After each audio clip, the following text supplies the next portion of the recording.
All right. We now call the city council regular meeting to order for September 23rd, 6 p.m. Please rise for the invocation and pledge of allegiance. The invocation will be given by Councilwoman Brittany McGuire.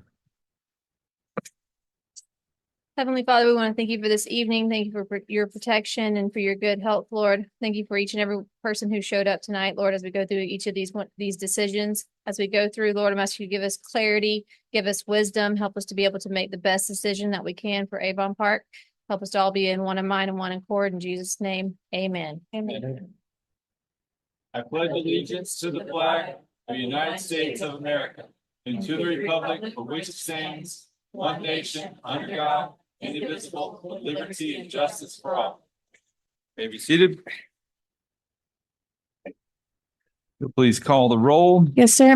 Councilmember McGuire. Here. Councilmember Taylor. Here. Deputy Mayor Bernard. Here. Mayor Anderson. Here. We have a quorum. Item number 4 will be a proclamation for the Florida Climate Week. Whereas the Climate Change 2023 Synthesis Report listed the current temperature rise of 1.1 degree centigrade, leading to constant unnatural weather events bringing disarray to the planet and its inhabitants. And it reports an increase in weather-related disasters with every rise in temperature level. And whereas Florida and its 825 miles of shoreline and low elevation points of approximately 100 feet above sea level make the states highly susceptible to sea level rise and other natural disasters related to climate change. And the high level of CO2 pollution also threatens to harm Florida's coral reefs and a variety of sea organisms. And whereas Volo organization, along with other nonprofit organizations, local, state, and federal partners, elected leaders, news media, volunteer, and professional associations, is committed to educating Florida citizens and visitors about the climate crisis so that they can take action to bring about positive, influential change to protect their families, businesses, and themselves. And whereas the citizens of Florida are encouraged to become more aware of our changing climate and participate in various programs during Florida Climate Week that will present and discuss solutions by visiting Florida Climate Week, which is a website. Now, therefore, I, Garrett Anderson, Mayor of the City of Avon Park, Florida, on behalf of the City Council, do hereby proclaim October 7th through 13, 2024 to be Florida Climate Week in Avon Park. All right. Thank you very much. Up next, we have a proclamation for International Alpha Delta Kappa Month. Whereas women in education constitute a great portion of the nation's working force and are constantly striving to serve their communities and nation in educational, cultural, and charitable programs leading to harmony, happiness, and peace among all people. And whereas major goals of Alpha Delta Kappa International Honorary Organization for Women Educators are to give recognition to outstanding educators, to build a fraternal fellowship among the educators, adding to their effectiveness in promoting excellence in education, to establish high standards for education, to promote educational and charitable projects and activities, enriching the lives of individuals everywhere and assisting those individuals into happy, constructive, and fulfilling lives. Now, therefore, I, Garrett Anderson, Mayor of the City of Avon Park, Florida, by the authority vested in me, do hereby proclaim the month of October 2024 International Alpha Delta Kappa Month. Thank you very much. All right. Next, we have the consent agenda. The items 6 through 13. Any of the items that we wish to discuss separately, we can do so. I'd like to discuss item number 12. This would be RFP number 24-12 separately. Does anyone wish to remove anything else from the consent agenda? I'd like to discuss 13. 13, 12 and 13. Anything else? Just like to make a comment on 11. Okay, go ahead. The only comment I'd like to make on that is the fact is, as always, it comes down to the fact that what we charge them for a rental of that building and what it's going to cost us to repair it, it's going to cost us about several $100,000 more to fix that roof, to maintain it, than what they're paying in rent. I just wanted to bring to everybody's attention once again that the deal that we have with them was not exactly in favor of the city's best interest. Thank you. All right. Anything else on the consent agenda? Seeing none, do we have a motion to approve consent agenda? I'll make a motion. We approve the consent agenda C6 through C11.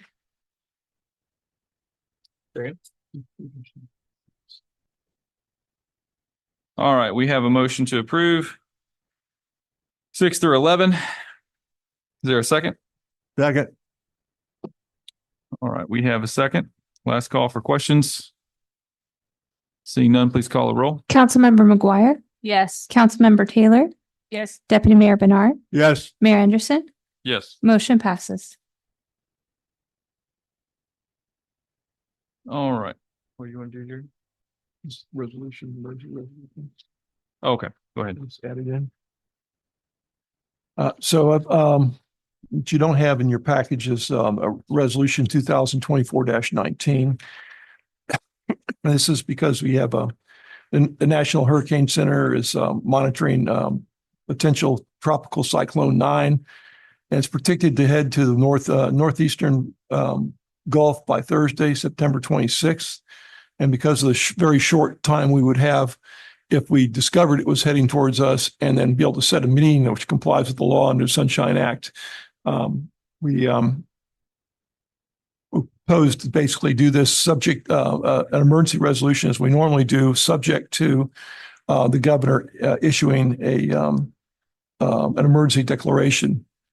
If that's okay with you. Otherwise, the clerk has set a meeting for Wednesday, but because that's the closest we could give adequate notice for, if you want to wait until then. But they're predicting that it's going to hit land and somewhere in the Gulf on Thursday.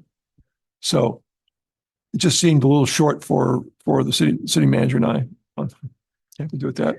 Yeah, I don't have a problem with it. I mean, obviously it's contingent upon the governor's office declaring an emergency, so seems to. I'll go ahead and read this into the record then. A resolution of the City Council of the City of Avon Park, Florida, city declaring 7 days of local state emergency subject to the governor's declaration of emergency regarding potential tropical cyclone 9 and authorizing the city manager to lead cooperation with Highlands County officials in debris removal and to extend this resolution in 7-day increments pursuant to section 252.383A Florida statutes as necessary in the event of the county or governor's emergency declaration, authorizing and directing the city manager to implement the emergency declaration preparations. The city manager is authorized to take whatever prudent actions may be necessary to protect the city infrastructures and all the health, safety, and welfare of the citizens of the city and customers of the city's utility systems pursuant to this declaration and providing for an effective date.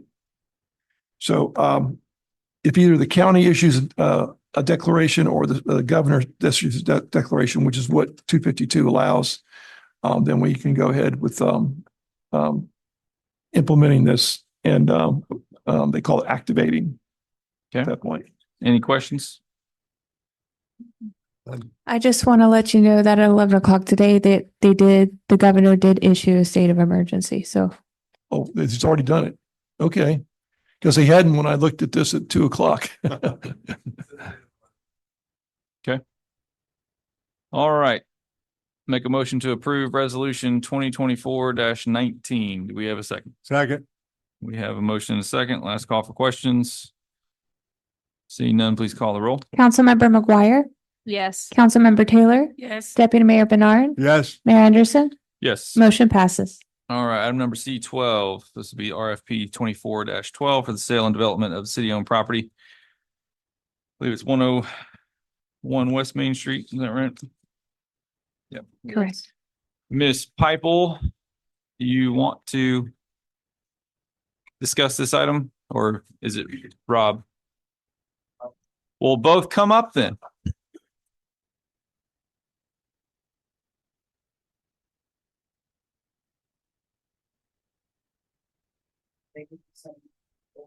Please. And if you'll both just give your name and address for the record. Thank you. Thank you.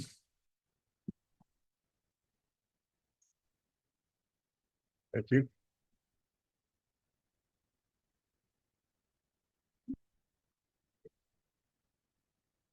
All right, so we had a RFP that was put out. We had one respondent.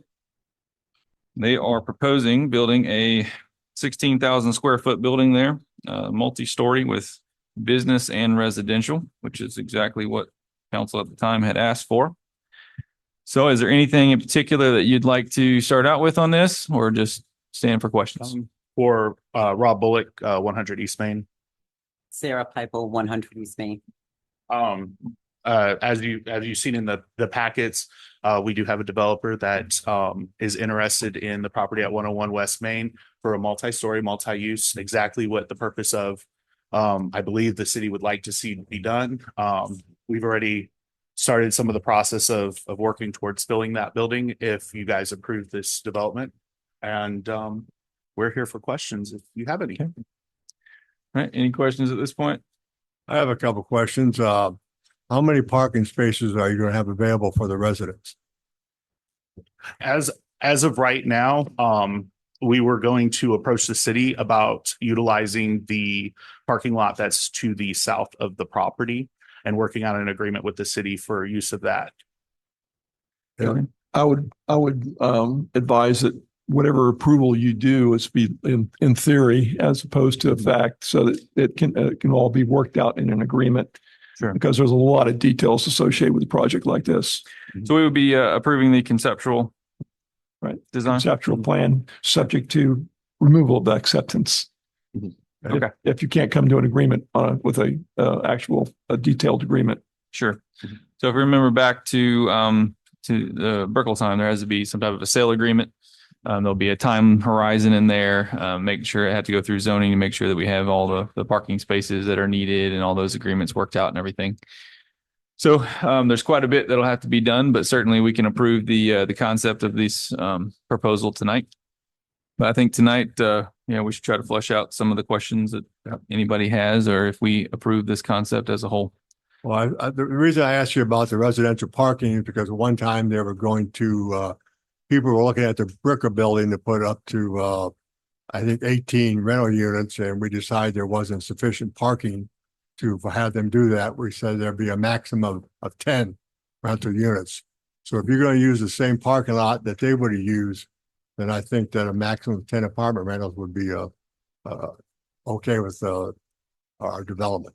So this is several blocks away. This is right next to the Diving Girl. Okay. Diner. So they're basically using the There's same a parking lot. CRA owned parking lot All right. behind them. So it's the same parking lot that the diving board restaurant uses, correct? Well, next door to it. Okay. Next door to it. And basically you're also having the previous owner of that restaurant is going to build a restaurant at this location. Yes. So Tiffany Kadzow was one of the co-owners Right. for Diving Girl. Right. She did express interest in opening another restaurant facility, and that was prior to them closing the Diving Girl Eatery.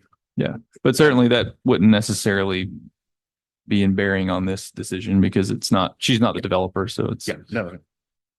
And also, the apartments upstairs is going to be 9 apartments. So at, 1.4 parking spots, that would total 12.6 parking spots. And I believe the public parking lot behind it is slotted for 25. I'm not 100% sure because I didn't go down there and count them yet, That's correct.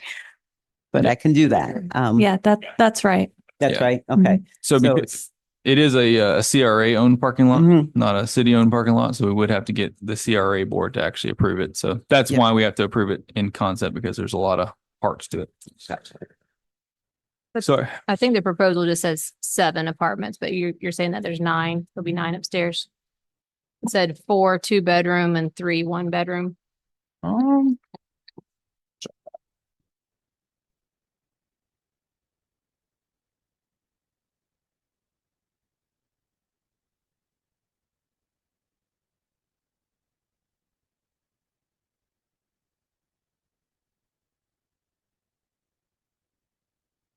It was on the page that had Piper and Associates Yeah. heading on it. so Yeah, on that four. one, it stated post 2-story mixed use building, ground floor will have 11 separate units, 4 storefronts and 7 offices. Second floor will have 4 2-bedroom apartments. And then, 3 1-bedroom, 1-bath apartments, I guess. I think that was the the approximate where they would rent for. Oh, That's what you're looking at. Yeah. Sure. Yeah. In the packet, I believe it was 4 and 4. And then he was, yeah. And Yeah, then so- one, Regardless, Video. it'll have to go through zoning anyways, and all those issues will come to light, Yeah. you know, of what it. So. Yeah, okay. As I said, it's the concept of it here. It's not necessarily the final agreement, so it will still have to go through zoning and we'll have to go through CRA as well. So So does the council like a project like this? Is there any major changes or any major questions you have at this point? I think it'll be nice to have a brand new building down there, and we did want mixed use, so I'm excited about that. This is just to open up negotiations, though. Is that correct? That's correct. So you would be, an approval would be for the concept as presented in the bid documentation. And then it would also give me the ability to work on the negotiation process. So would the sale price that is presented would that be in concrete, or would that also be open That would be negotiation? concrete because it was part of the bid specifications. A sale price of $25,000 for the lot. That 25,000 was part of the original bid. But the whole thing doesn't go through unless you enter into an agreement, and that should be your motion that it's totally, everything has to be according to an agreement. Otherwise, either party can withdraw if we don't end up in an agreement. Have we So- ever had an independent appraisal of the property? For the city? Probably not. Not recently, not in the past 3 years. I can confirm that much. And I haven't seen anything when I was doing records cataloging. I haven't run into any kind of appraisal on that property. If there was anything, it would have been during all the legal matters of obtaining the property. What was the cost of the demolition of the previous building? It was around 70,000. That was before my time. I think it was 60 to 70, somewhere in there. Yeah, I'm thinking 82 comes 82. to mind for some reason. Yes. Wow. Something to think about. Yeah, I mean, I understand the point there, but keep in mind too, a 16,000 square foot building is worth what? $1.5 million, $2 million, somewhere in that neighborhood. So We're Tax close re- to 2. tax revenue, quite substantial. Mhm. So, And if I may say so, I know that it costs 70 or 82,000 to demolish that building. Was that the figure you just said? Yes, ma'am. But at the end of the day, it's what the value is of the empty lot. Right. I mean, you're not going to get close to 70,000 for that. I would argue at the end of the day, it's the value that you're bringing to the lot Thank you. of people and visitors and life. Which is Yep, the and goal. businesses and residents. Mayor, Yes. if I may, we also got a grant for that demolition. Did we? Okay. Even better. Any idea on how long it would take you guys to get it up and running? Well, some of it, of course, relies on permitting and zoning changes and that. Ideally, if it runs smoothly, we could be looking at 1.5 to 2 years. If there's a couple hiccups between zoning or permitting or environmental studies, anything like that, then we'd be looking at maybe 2.5 to 3 years. But ideally, he's going to want to have it done as quick as Right. possible. You can't make money unless it's done. Exactly. Yep. So how would it work if they're actually putting in money to the lot? Because the agreement would be, is it just a sale agreement? We're just selling it to them for 25,000, or It'd is be a it? combination of sale agreement and their commitment to build what you want to have there. And so it's the whole package is solid with regard to what they're required to do so that they can't change their mind and then, Okay. Okay. But to be clear, let's say that we go through with it and then, in the allotted amount of time, if it's 3-year cap, whatever it is, that they do not meet that requirement, what happens? it depends on what you put in the contract. But certainly if let's say the company ceases to exist and they, skip town, there would be a way for the city to then recover that property. I would presume there'd be some kind of a deposit associated with this and they would be walking away from their deposit and everything else. And you would just put it back out to RFP. the city's interest would be protected, in other words. Yes. Okay. I mean, that's why it's important that we have an agreement and that everything is subject to a final agreement that both parties are approved. Any further questions? Yeah, I'm still stuck on the part that we haven't had an appraisal in 3 years. Are we willing to give one? I mean, I If get you vote to have one, then yes, of yeah, I course. get what they bring to the table, what they're gonna put in its place. I get that, but we are talking about a piece of property, and I think before we sit here and vote whether we're gonna offer them a certain amount of money for a particular property, I think it's only fair that we find out what it's appraised at. Yeah, I think it would be particularly important if the property was not going to be developed, if it was just purely a sale that they could sit on for eternity. However, because it's contingent upon them building a building, that building being built and the subsequent renters and shoppers that come to that building are worth far more to the city than that vacant lot will ever be. Yeah, May I agree with that. say as well. something too? Yes. I'm okay with an appraisal, but if an appraisal comes in for a lot less than 25,000, are we going to reduce the price? No, Because I've we- done a CMA on that property. I guess what I'm saying is, as a council, we still, the ball is in our Oh, court. I agree. I agree. I'm just saying I've No, done the I'm CMA on that answering your property. question. No, I can't agree with that. Okay. I can't. I mean, I know how much does an appraisal? That's at least what, 3,000-ish, No, possibly, more or less, it depends. For a piece of land, about 1,000. 1,000. It depends what kind of appraisal you get, actually. So if you just get a regular real estate appraisal, it's going to be probably around 1,000. But if you get an MAI appraisal, it's going to cost you several thousand. Looking at it. And in this situation, would you recommend a MAI appraisal or a standard real estate appraisal? Well, I mean, whenever you condemn property, you're required to get MAI appraisals. I'm not sure if it makes that much substantial difference, but I guess I would have to say there's probably a better choice.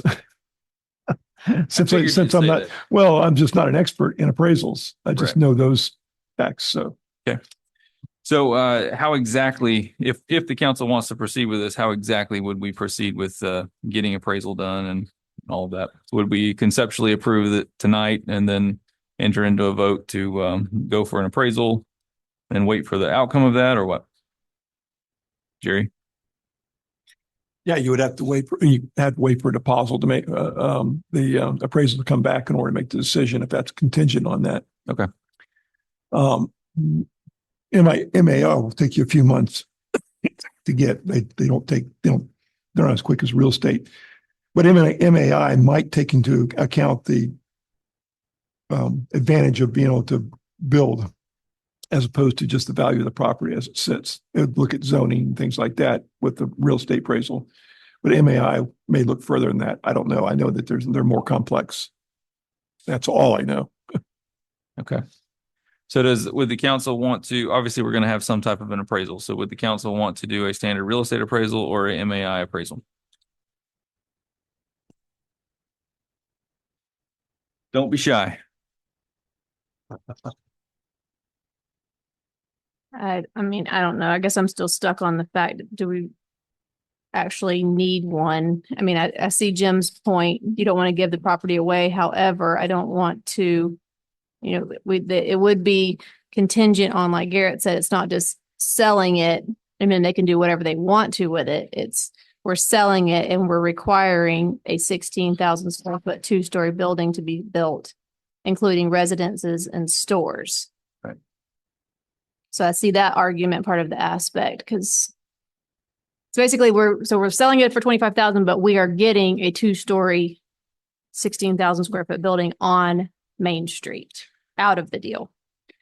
Even if we had to pay them $25,000, the amount of revitalization that you bring, we're sitting here handing out CRA grants left and right to try to revitalize a building. This, you're getting a guaranteed $1.5 to $2 million building sitting there for potentially not selling a property for its full market value. The fact that they offered $25,000 and not $1 speaks volumes in my mind. I think from a revitalization standpoint, we would be insane to not strongly consider this proposal. Mayor, here's my concern. Okay.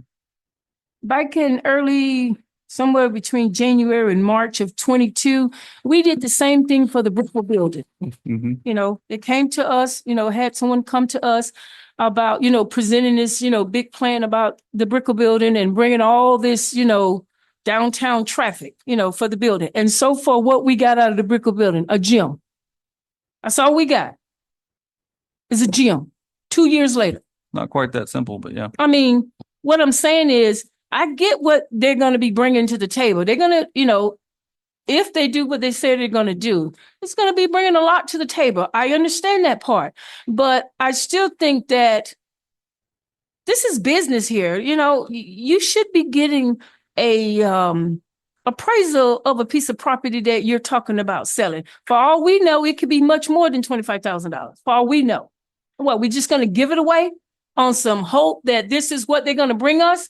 Because that's what the Brickell building has supposed to bring us. No, this is completely different, actually. Well, 'cause it's not different. I'm talking about when I say, Mayor, when I say different, meaning you remember the Brickell building supposed to have been bringing us a, I don't know, donut Listen, shop. It's the agreement is what dictates what is required of them. So if in the agreement, it dictates that at a certain number of years, X has to be built, X has to be built or the city gets it back. It's plain and simple. Well, that was the same thing for the Brickell No, it building, wasn't. right? It wasn't anything like that. You need to go back and read the agreement. I believe that was just contingent on getting a CO. That's correct. Correct. May I say something? I don't think as, people trying to bring businesses and buildings into Avon Park and revitalize it, that you're going to hold us at the same, okay, so that happened with the Brickell building. Does that mean every single business owner is going to be punished for what happened there? And I'm not saying that. What I'm saying is, as I look back at the Brickell building and the decision that I made about it, I'm trying to make sure that it doesn't happen again. Okay, that's- and I understand and I respect Does. that, but we're trying to revitalize Avon Park. I get that. Everybody come to Avon Park trying to revitalize Avon Park, but we just don't always get that. And I apologize for that, but I've been here since late 80s and I'm not going anywhere. Okay. And I feel like once you put that new building up there, then some of those other buildings that have been sitting there Yep. dormant, it's going to draw other developers in to do a similar thing.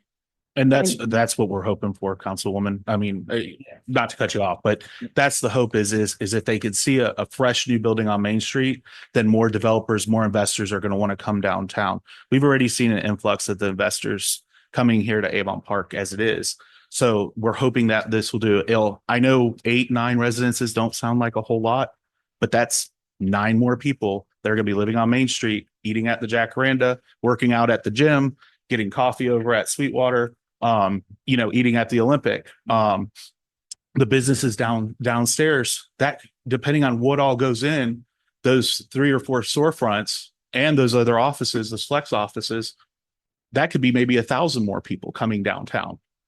Our hope is to draw an attraction, have a destination, and be able to solve a couple of the issues of downtowns across the country. But right now, you guys have had it up for RFP a couple of times before. I had a developer, an investor that was kind of interested in it. And that's why we came to you guys and asked about the RFP to open it back up. Well, I certainly am very thankful that you guys want to do it. I think it would be great. So if we want to get an appraisal, fine. I just think that a regular real estate appraisal is Well, let me just, appropriate. I looked at this issue, I Googled MAI and it just reads you, this is similar to what I've read in a couple of them. Said MAI is a designation granted to appraisers by the Appraisal Institute. It's an appraisal prepared by an MAI is the most sought after appraisal for real estate industry. MAI designation is respected by courts, lending institutions, government agencies, corporations, and other individuals desiring the highest quality appraisal services. The Appraisal Institute has been the world's leading organization of real estate appraisal professionals for more than 75 years, with over 25,000 members and 91 chapters throughout the world. The MAI designation is held by appraisers who are experienced in evaluation of commercial property and who advise clients on important real estate investment decisions. Appraisers holding MAI designation have met rigorous requirements relating to education, testing, and experience. Furthermore, MAI appraisers are tested on their demonstration of knowledge, understanding, and overall appraisal process and ability to solve difficult issues associated with many types of property. Some of the requirements include standards and ethics and coursework and so on. That's pretty much a summary of what this particular website says it is, which I'm going to send to the clerk right now. I have two questions. And do you represent the buyer of the property, or do you represent the people who are going to build on the property? The buyer and the people that build it, this one and the same. I mean, we're trying to buy the property and then build on it. I represent my client, the buyer. And then once it's finished, I'm going to be filling it up with tenants and leases, businesses. All right, then, Jerry, have you looked at this contract and agree with the contract? We don't have a contract yet. Yeah, that's what I'm saying. This is going to be subject to Okay, agreement on right. a detailed contract. Right now, we're just looking at rough concept. okay.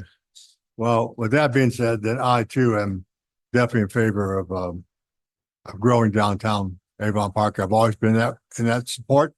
And the fact that if the concept works out and legally works out to all concepts come to true, then I would be for that, because I think we definitely need to have some growth on Main Street, and this would definitely do a good startup as well as bring revenue to the city. So without us having a legal contract to see exactly what's going to be done or not done, I'm in agreement with the concept. Okay, so do we have a motion to approve conceptually subject to sales agreement and legal review? I would say comprehensive agreement, including sales aspects and building requirements. So moved. Do we have a second? A second. We have a motion and a second. Last call for questions. Seeing none, please call the roll. Councilmember McGuire, Yes. Councilmember Taylor, No, Deputy Mayor Bernard, Yes, Mayor Anderson, Yes. motion passes. Thank you guys very much. Thank you. All right, item number 13. Purchase of 2024 Ford T250 cargo van from Allen J Fleet Sales.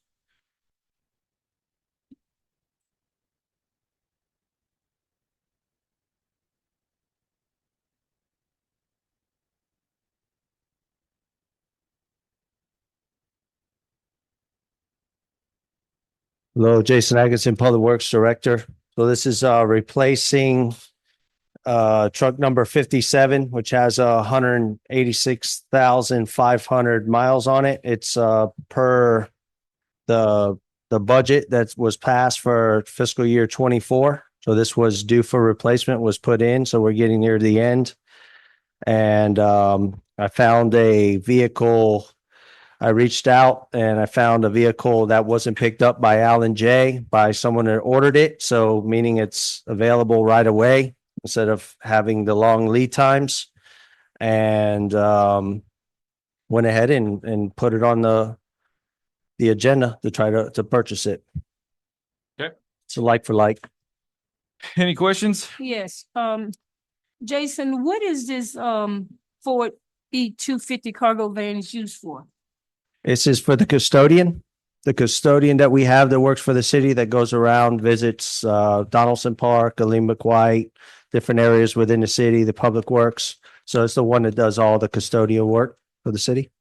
And just want to add that van that he's driving in, he has to put books on the seat because the seat's pretty much like kaput. Okay, It's pretty gross. so the seat is gone, and I noticed that you said we had a lot of mechanical issues with it. What type of mechanical issues? Air condition, engine sputtering, different things. I even attached in the packet, you should see a picture of the dashboard that has all the service engine lights on it, ABS light on it, different lights on it. So I take it that this vehicle don't get a lot of service done to it. It has 186,000 miles on It it. doesn't matter. It doesn't Jason matter. comes to this council a lot about a vehicle has a lot of mileage on it. We've had this discussion last time. Just because a vehicle has a lot of mileage on it, that doesn't mean we throw it out to the trash. That means somewhere we haven't been doing the proper service on it, or we may need to do some service on it. Councilmember Taylor, that van is a 2009 van. I can attest that it's not, it can't really go much longer. We have pushed that bad boy as far as we can push it. Okay, and then with that being said, when he was in here ordering all the vehicles, if it was that bad, why didn't he order one at that time? Because I told him to put it on the agenda to bring it before you because I know it's a point of contention. But this needs to be approved. I want to add something. This was already approved. This was approved. We went over the budget for fiscal year 25. This was approved in fiscal year 24. I'm bringing it forward because it's a purchase that's over $25,000. And it needs to be. If I could push it because I thought it wouldn't, it's not needed, but it's needed. It's in bad shape. And, we can go and try to replace the air conditioning and do it, but we're just pouring money into an old truck. And I don't personally think it's worth it. I think it's outlived its life. That's the reason it's here in front of you today. And it's on the budget. It's on our 5-year transportation capital improvement plan. And Jason, I also see that you removed an aerial lift for 50,000 from the budget, saying you're no longer going to purchase that. Yes, we were close to purchasing that, but I saw that for preference in fiscal year 26, we do have an aerial lift truck that's coming. And those is it's a better served than having a trailer. So I said, well, there's no reason to have 2 lifts after looking at the operation. I didn't feel it was needed. So we can remove that. That saved the $50,000 and kind of offset that 6,000. So yeah. Bernice, instead of, we had already approved 41,000 and 50,000. So instead of spending 91,000, Jason's only requiring us to spend 48,000. He's not requiring that 50 anymore. I get that. I get that, Brittany. Here's the problem that I'm having. It's like, because we have the money, he think we should just spend it because we have it. I think he put it in there because it was needed. And I think Chrissy's kind of echoed that fact. Well, here's my last question, Jason. We don't have no other vehicle in our fleet that can do what this vehicle right here can do.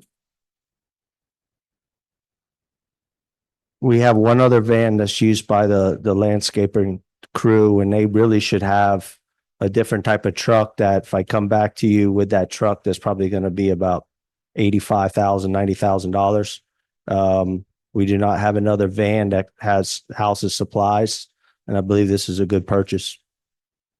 Okay. I recommend it. I'll make a motion to approve the purchase of a 2024 Ford T50 cargo van. From Second. L&J. Second. We have a motion and a second. Last call for questions. Seeing none, we'll call the roll. Yes, sir. Councilmember McGuire? Yes. Councilmember Taylor? No. Deputy Mayor Bernard? Yes. Mayor Anderson? Yes. Motion passes. Thank you. Jason. Appreciate it. Item number 14, fiscal year 2022-23 audit presentation. Yes, we have Julie Fowler here from Clifton Larson Allen. She's our auditor. And Mike Brynjolfsson, our CPA, was supposed to be here tonight, but he had a conflict. So he will not be here. Welcome back. Thank you. Good evening. I'm here to present the results of your 2023 audit, and we are going to present very summarized information. Do you have the PowerPoint? Okay. I'm going to be presenting the results of our findings tonight, and then you will be getting your hard copies if you don't already have the PDF very soon.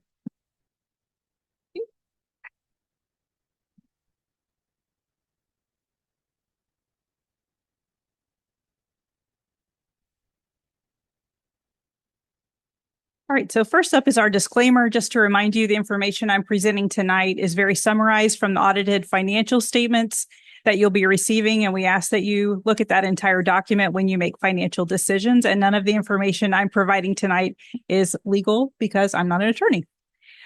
So up next, we have what the scope of our audit included. We perform an audit of your financial statements, so the numbers themselves. We look at the internal control to identify areas where you might be able to improve the internal controls. We also issue report to you as governance to document how the course of the audit went. This year, you had a federal single audit based on the amount of federal funds that you spent. And then we also performed an examination of your compliance with certain Florida statutes. We have two different types of reports. The first are opinions that we give on the financial statements and on your compliance with your federal grants. And both of those are what we call unmodified or clean opinions. So we believe that those numbers are reported in accordance with generally accepted accounting principles, and you have complied in all material respects with your grant programs. We also issue some reports where we give findings and recommendations, and we do have some of those that I wanted to hit tonight. So I've kind of broken those into three categories. The first is on the financial statements, the numbers themselves. And as you know, this year you went through a software transition, and through the course of that transition, there were some things that happened in the accounting records. It also caused a lot of additional strain on your staff. And there were just some errors that we identified during the course of the audit. So those resulted in what we call material audit adjustments. So some larger dollar value adjustments that we identified that needed to be made for the financial statements for you to get that clean audit opinion.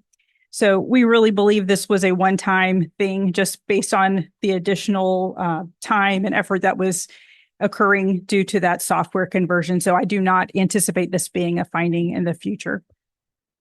The remaining findings that we reported are related to your grants. The first one is for the CSLFRF, your ARPA money. And this one, you had one report that was filed late. It was filed eventually, but it was filed late. So we do consider that an audit finding. And the remaining findings were related to the airport improvement program. And there were a couple of reports for that were not filed during the year. They have since been filed and submitted to FAA. But the one overlying or overarching thing that we noticed with the airport improvement program is that you really need someone to take ownership of that and establish some additional internal controls, especially segregation and documentation of who's preparing a report, who's going to oversee the services that are being outsourced to a third party to make sure they're doing what they're supposed to do. So we've had a lot of conversations with Melody about this. She knows what needs to be done to make sure these findings don't repeat in the future.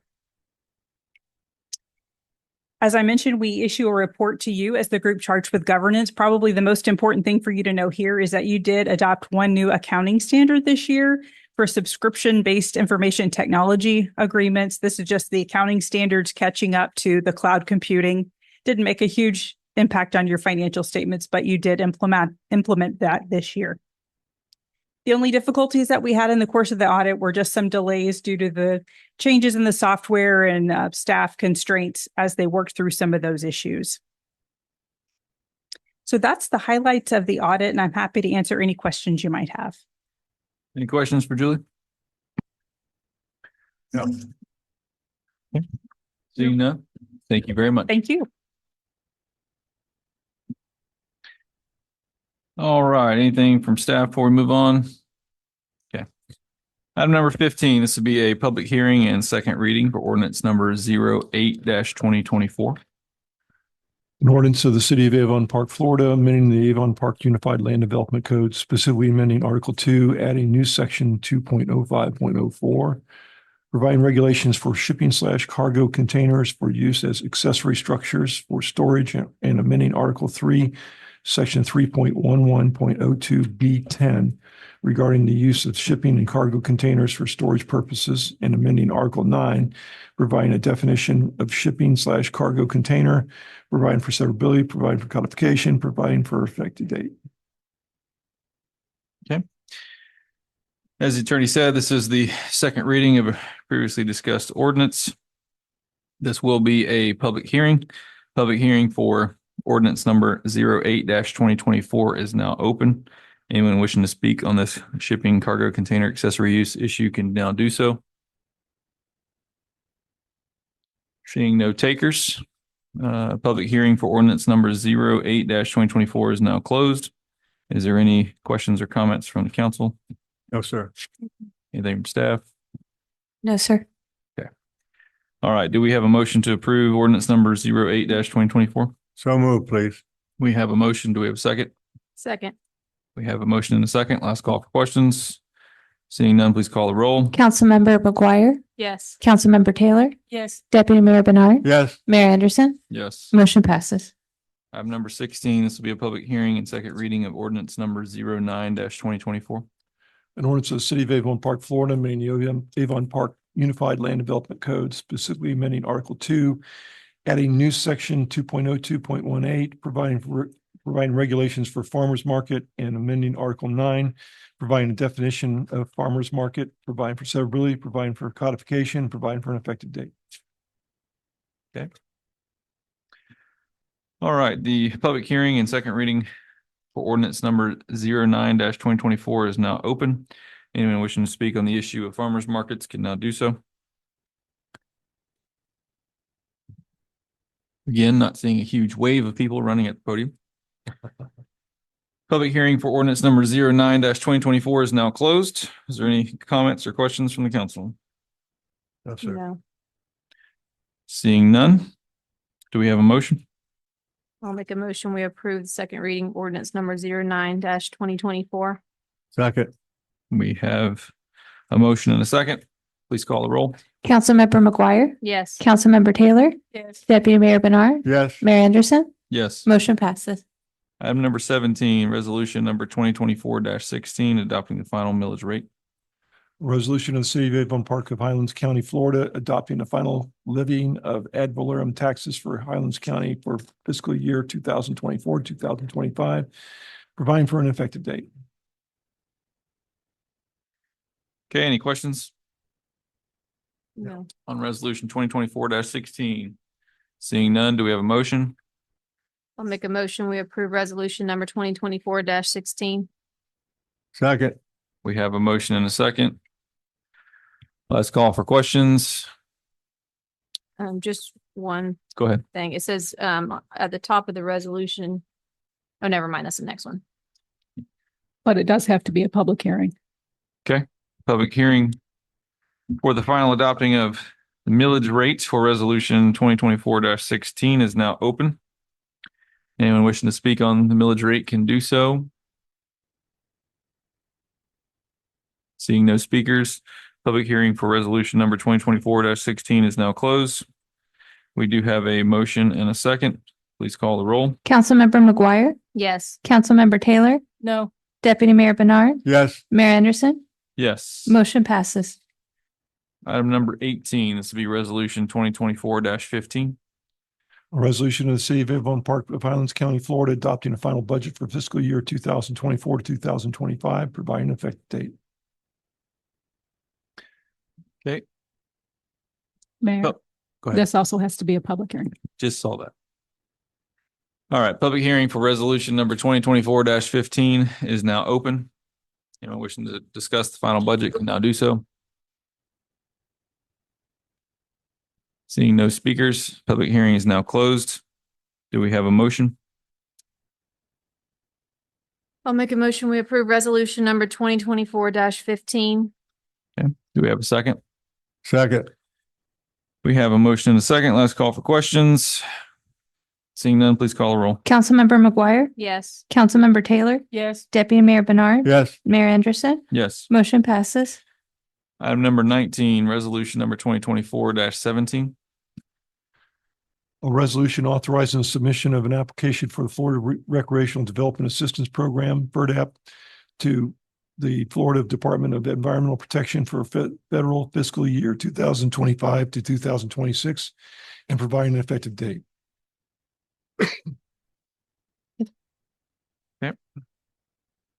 So Public Works Director Atkinson will be presenting on this. We do have a PowerPoint presentation ready for you. What you got for us, Jason? So we are putting in this, we went through the planning and zoning board last week and presented this, so I need to do something. Hopefully I get this right. So first up, Lake to Lane Park improvements. That's a look at the beach, seeing out there, the beautiful beach. It's got a nice sandy bottom. Otters play around out there. There's eagles fly above. When I was out looking at it that day, it was pretty neat. So I heard a couple times we're talking about a dock. So a floating dock, something that goes with the level of the lake, because that lake levels do fluctuate greatly depending on the amount of rainfall we get. So we're going to do something like that, but it's going to be more for fishing, and I'll have a nice design that we can set up so people can fish off of it. There's a playground out there. You see the swing set on the left-hand side. That swing set, we can do some improvements. I think we can put something else over there for the kids to play on, and then get a rubberized surface, something that if the kid were to fall on the floor, it kind of break their fall, would be a little bit softer on them, but something that looks a little bit nicer and is better on maintenance. On the back side of the pavilions, you can't really tell too good here, but there's actually like that starts to drop off, and I don't want to get the wash away on the back side, so I like to put a little retaining wall and kind of increase that area on the back side where it's flat. And then I would go ahead and we can have different areas, whether we put an additional little table, whatever it may be, but it's a nice walkway and people can walk around. If you go around the edges of where the retaining wall is, you can also just kind of walk around it if you want. We can put some steps to get down. It's just to kind of stabilize the backside so we don't have any issues. If you look to let me see if this has a laser beam. Well, It doesn't work. so if you look right there, it's starting to get a little bit like washed away, and that's the purpose of it. So if you have an area that isn't stabilized, you start to get that washing away.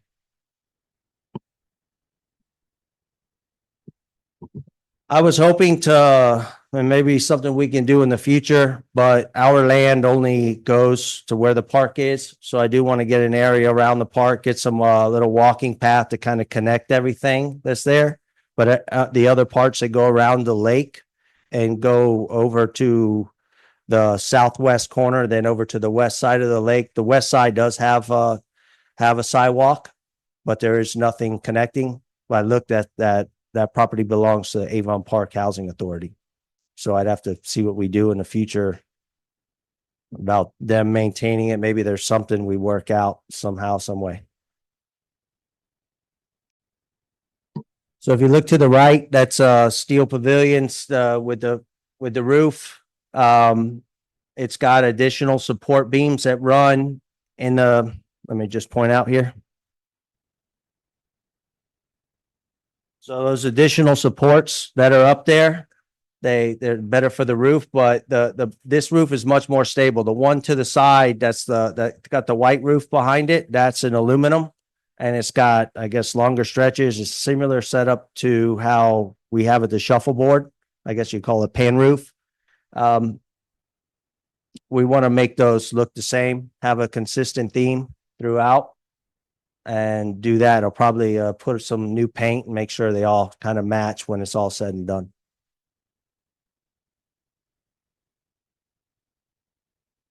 And that's that for that part. So Jason, I don't see a budget here.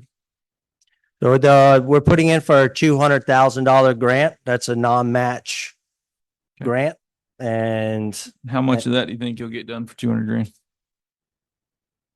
depends. We can see how much we see how things move along. I think we can get a good amount of it. Maybe the floating dock would probably be the most expensive aspect. Yeah. I don't know how much it would get used, but it's something to think about. Do you have to have that budget put in order to receive those funds, or? Not right this moment. It's, Okay. Fred Fox is working on the application for We him. can find out if we get it first, and then we can. Correct. Okay. Very good. Any other questions for Jason? Okay, certainly looks good in concept. Appreciate it. Okay. So do we have a motion to approve resolution number 2024-17? So move. We have a motion. Do we have a second? Second. Last call for questions. Seeing none, please call a roll. Councilmember McGuire, Yes. Councilmember Taylor, Yes. Deputy Mayor Bernard, Yes, Mayor Anderson, Yes. motion passes. All right. Item number 20, resolution 2024-18.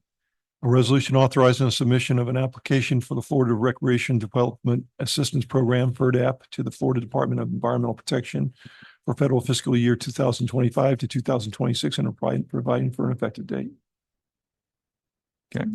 Jason, go ahead. Okay, so this one is the Walnut Street Park. This is off of Walnut Street. This is just for visual effect, not what it's actually going to look like. So if you look out there, this has one basketball court currently. It's needs to be resurfaced, but I like to swap the courts out. The goal would be to make it look something like this on the right-hand side, put some better backboards and redo the surfacing of the court with some benches on the side so people can sit down in case they're waiting to play. Put some trees behind it so they're in shade.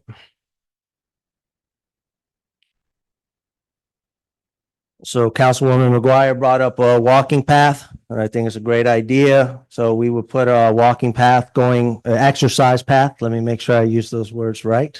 See, so as you go around, maybe in the future, we can propose putting some kind of exercise equipment or something out there, but we would put a asphalt path going around the property, and then we would have lighting that would also be around there, around the path. It would be probably a different type of lighting than what would be, it would be a different type of lighting than what would be around the courts. So when we were putting in the application, whenever we put lighting for the court, you actually, there's like a scale, you get a certain amount of points. So if you have it set up at night, they almost give you double the points because you can use it during the day and use it during the night. We probably still close it around 9 o'clock or so, 9-ish, 9:30. But yeah, we would have that set up with lights around it. Currently doesn't have any kind of bathroom. That park out there right now, all it has is a basketball court. Doesn't have anything else. There is a pump house for the Glenwood water treatment plant is there, but it doesn't have anything else. We would put a bathroom. That's just a visual purposes. Maybe it'll look something very similar to the one that is on Central Ave right there by the train tracks in that little park that has a bathroom and water fountain. It will be ADA accessible. So that'll be that. It'll be concrete. We will get a couple of shelters out there. I'm guessing maybe 4. We'll see how we are with our money going forward. And that'll probably be what'll fill in the final money, how we kind of figure out how we go. And then we could always add to in the future how we want to go about that. And they will have some trash cans. I don't know about the grill though, but we'll see. Okay. So if you're looking, the open field current, if you're looking at this, this is from the northwest corner of that park, looking towards the southeast. As you see, there's a little bit of clay right there. I walked around and took a look at it. I mean, I haven't been here in Avon Park for a long time, but it looks like it used to be a baseball field of some kind. It just doesn't have a backstop or anything along those lines.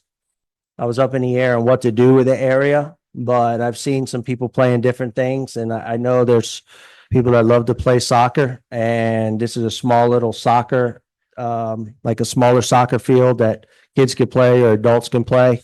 It's a smaller footprint, cheaper. It's, less cost, less maintenance, but it's something that can look pretty nice, and it's not as open to where someone's kicking the ball super hard and flying out of. It's meant more for agility, smaller play. But I've seen them in different areas. I've seen them in Miami. People love them. They get out there, they play. It's pretty neat. They even have them on rooftops down there. So if you look to the open field of current, that's the pump house I was talking about. To the left is the recycling area. There's a fence line that runs there. This field has a sharper grade So it starts to dip down. So I would have to kind of come down and then work it a little bit so I can get the grade back. We would like to put a tennis court there. Vice Mayor Bernard brought this up since we are guessing one for now, but maybe space for two in the future, see how it goes. But we would like to put another tennis court out there to have somebody, if they wanted to go out and play tennis, have a spot. But that's a good way to get a flat area and kind of work with that grade. And I think it'll work. And I can put trees in there to soften it up. And you may not necessarily see that dip, but if it almost look natural. Maybe put some rocks or something. It'll look pretty good. So I did reach out. I don't know what happened there, but I did reach out to the county and get the temperature about possibly relocating that recycling plant, because this was not recycling plant, recycling area drop off. That's the only one the city currently has right now. And as that area does have nice flat land.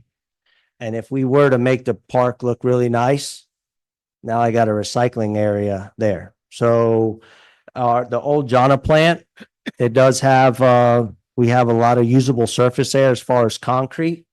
Whereas this is just, it's got gravel, where we potentially, it's about 4 blocks east of this. And we can potentially start to use that for a drop off for recycling. And there's plenty enough room for a truck to go in there, drop the stuff off. The only thing we would have to do is to probably go in with new post, drill into the concrete and just use the old fence, and then just probably get rid of the other. Maybe we can reuse the post. I don't know. I have to see, but just make a new area. So I'd have to meet with him to see what he thinks. And then if that's the case, those beautiful oak trees that are there behind it, then that can be incorporated as well into the park. And then you wouldn't see that. And we can kind of, I don't know if you recall, but that's where I was originally proposing those containers, those shipping containers. Okay. And what point well taken, you're putting it there. Let's get this out. Let's get the roll off dumpsters out of a neighborhood. Let's put a nice park. Okay. And that's it. All right. Any questions for the resolution 2024-18? I have a question, Mayor, in regards to the tennis court. Go ahead. So we're getting rid of the tennis courts that we have in Avon Park at Donaldson Park to go back and build another one. The Walnut plan is great. I'm just confused about the tennis court one, because I thought pretty much the council and the advisory board pretty much had decided tennis wasn't a big, sport anymore. No one was really into it that much. So that's how the pickleball came into play. And so if we just wanted to have a tennis ball court in the city, maybe we should have kept at least one of them at Donaldson Park. But I don't understand why we're doing away with the tennis courts just to go and build another one. Councilman, I can Vice Mayor. tell you one reason is I think the pickleball courts are extremely important to the development of downtown Main Street, and that we needed that area in order to make it tournament ready, so that we have the one of a kind pickleball courts in the county, which would put us on top of every other city. With that being said, I had a few other citizens who told me that occasionally they do like to play tennis, and thought that, it'd be nice if we did have a place to play tennis within the city. And so I did ask Jason if he thought there was some place we could inexpensively build a tennis court, so there would be a place for the few people that wanted to use it. And he came up with this concept. And I think it's a great idea that if you want to play tennis for a few bucks, we can build a small court you can go to. But in the meantime, we're going to have the top of the line tournament ready pickleball court on Main Street at Donaldson Park. I think it's a good match both ways, and it still takes care of both people interested in both sports. And even though Jason said we're going to be spending grant money to do this, I still don't think that we should be building a tennis court for a few. If we're going to do it, we should be doing it for quite a lot of people that still play tennis. So the city council will still have to approve the final budget so we can make adjustments as time goes on. Is that right? Yes, we can. Okay. I All mean, we did submit it as that though for the Mhm. scoring, so hopefully everything goes through. I mean, there's many things, there's a ton of space that we can use it for. Right. Well, it's If- likely that it would outgrow the $200 spending cap, right? I would think so, yes. Yeah, I mean, we originally looked at that plus getting a match, but I would likely go over that. Mhm. And we can make it to how nice we want to make it. I Mhm. think that's what we can do. But in either regard, council will have another opportunity to look at it and to massage it a little bit. Point out that you actually can mark a tennis court for pickleball too. Very good. All right, so do we have a motion to approve resolution 2024-18? So move, please. We have a motion. Do we have a second? Second. We have a motion and a second. Last call for questions. Sorry, Mayor, we're approving everything he said, or? So as I said, we have an opportunity to actually approve the budget. Uh-huh. This is approving the application for the grant. So we first have to find out, are we even going to get a grant before we can really decide how best to spend the money? Okay. All right, so we have a motion and a second. Last call for questions. Seeing none, please call the roll. Councilmember McGuire, Yes. Councilmember Taylor, Yes. Deputy Mayor Bernard, Yes, Mayor Anderson, Yes, motion passes. thank you, Jason. Thank you. thank you, Jason. Item number 21, city manager contract. Is it Chrissy or Jerry? Well, I'll start it out. So, in your packages are the potential agreements, my involvement, I've put in the administrative comments and recommendations on this. I would point out that, your labor attorney, Brian Koji, also reworked the agreements. And, so there's a couple of options here. The one is she's agreed to remove the FRS retirement. But she had a requirement that, if terminated within 60 days of an election where two or more council members are selected, her severance pay shall increase to 20 weeks instead of the normal 12 weeks. I don't want to speak for her as to why that is, but I thought when she presented it to me, I thought it was a logical, concern.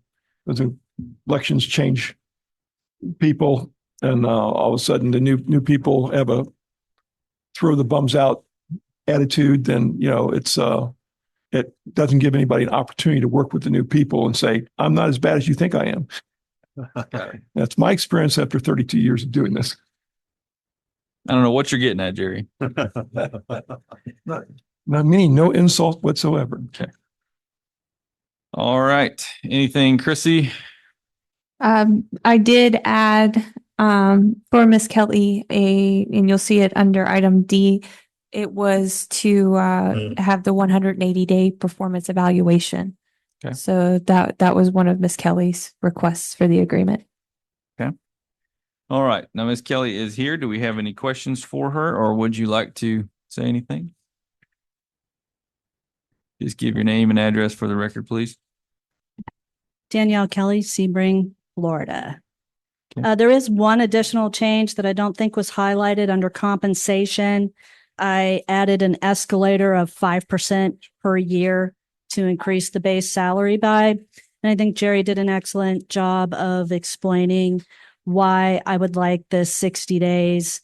I'd like the opportunity to work with anybody new that comes on the council. They're more than welcome to fire me at 61 days with just 12 weeks. I'd just like the opportunity. Sorry for the interruption because they had an Amber Alert, but it's Escambia County, so. Okay. And then as far as the FRS goes, me declining that, I think it's important to note that if I were to make $100,000 a year, the city would be saving $34,520 just in the retirement calculation alone. It's quite substantial. It is. So at 120,000, which was proposed, what was the final number? $41,424. And we have budgeted more than that currently. Quite a substantial savings, so we certainly appreciate that. Thank California. Never thought I would say it, but thank you. Not Kelly. me either. All right, any questions for Ms. Kelly or any? I just had one thing for the contract as far as I completely get where you're coming from as far as the severance for the 20 weeks and all that kind of good stuff. Is there any kind of like a 6-month 180 days, right? probationary period before that severance would kick in? Not on an every election thing. I'm talking about this first Right. initial 6 months of employment or anything like that. Are you aware of anything like that? No, there's nothing that addresses it now. No, it's not in there. Is that something you'd be open to? It's fine with me. I'm sure you're going to love me. We are too. I am too. Confidence. We like it. All right. Is anyone opposed to adding that 6-month probationary period?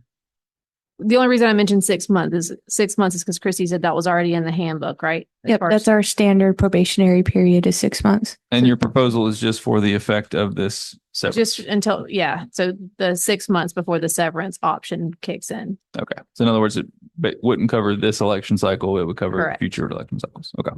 You understand that? I do. Are you okay with that? I'm fine. Is anyone opposed to that change? No. Okay. Any other questions for Ms. Kelly or for contract as a whole? I have go ahead. I just have one question concerning, health insurance. Yes. I think at one time you stated that you already had health insurance. Is that something you're still looking for from the city? I would change to the city's health insurance. Yeah. Okay. Thank you. Anything else? Yes, Miss Kelly. The 20 weeks severance added. And originally we had the last city manager at 12, and you said the reason why you wanted 20 was because if new council come into play. Yes, ma'am. So it would be 12 weeks any other time except for 60 days after an election where 2 or more new council members are elected. It just gives me the opportunity to work with new council members. I understand that this position is a political football during elections, and I'm happy to be tossed around, but I would really like the opportunity to work with new members before they come in and say, look, we're just cleaning house. We're getting rid of everybody, mainly me. So it would only be during that 60 days. Does that make sense? It makes sense. Oh, okay. It makes sense. To me, to me, it makes perfect sense because we have 3 up for reelection this time. Theoretically, if we had 3 new members up here and those 3 new members for some reason decided that they want to go a different direction, then she's just asking for extra protection, which I think in a short time, I think she deserves that. The only problem I'm having, Miss Kelly, is it seems like when we do that, if we make that decision, it looks like we're taking decision from the new council. You're not taking the decision away. There's just a stiffer penalty, but my goodness, if you can't control yourself for 60 days, maybe you got bigger problems. So what I'm saying is, if we say yes to this and the new council comes in and they just happen not to like you for whatever reason, I think that we should be able to give them the authority to do that. Well, they can. They Uh-huh. will. They can still fire me. It doesn't take away the authority. It just Right. costs them more to do so. So it gives them motivation Uh-huh. is all it does, to give them motivation to get her an opportunity to work with them. Uh-huh. And having been somebody, that has had elections where I sat there and said, well, am I going to still be there after this election? It makes perfect sense to me. But I'm not asking for it. She would be entitled to 12-week severance pay anyway. Correct. This is just providing an additional 8. So it's kind of like a stop, wait and think about it. And these are only for terminations without cause. Correct. Right. If it was purely a political situation, then that's where it would really come in. But- Any other questions? All right, so the proposed salary was 120,000, is that correct? Yes. Okay. Is everyone clear on the terms of the contract? Yes, sir. Okay, does anyone care to make a motion? I'll make a motion that we approve the contract for Danielle Kelly in the amount of 120,000, pending the change for the 6-month probationary period before severance kicks in. Second. Okay, we have a motion and a second. Any last comments from staff or anything? No, sir, it's been an honor. Anything from you, Ms. Kelly? Mayor, I have a question. Okay. Ms. Kelly, during your interview, the first and the second one, you talked about, you thought that we should have an assistant, city manager? I said in watching your city council meetings that it seemed to be that the council was keen on the idea of an assistant city manager, and I would support that. So I think we discussed this once. If we're gonna be paying you $120,000 a year, Mhm. are you planning on selecting someone as a city assistant city manager? Are you planning on selecting someone? Well, your charter is actually clear on that point, that she selects them and you have to approve them. Right, but I guess what I'm saying is this same council, I remember the night that Mark wanted a raise, okay? And we didn't fight with him, but we pushed against it because of the amount that he was asking for. And we're not pushing against you. You know, you're asking for it and we're giving it to you. But my thing is, if we're going to give you $120,000, Mhm. then I think you should come to the table ready to do all of the duties that is signed as a city manager. And because if you go and do an assistant city manager, then quite naturally, we're going to have to budget some more for an assistant city manager. Well, I think your statement presumes the fact that the assistant city manager would do assistant work and do things like for her that are her duties. Mhm. But actually, most of the time, the assistant city manager is just somebody that's doing something else. Uh-huh. I mean, it could be the clerk, it could be finance, it could be public works or whatever.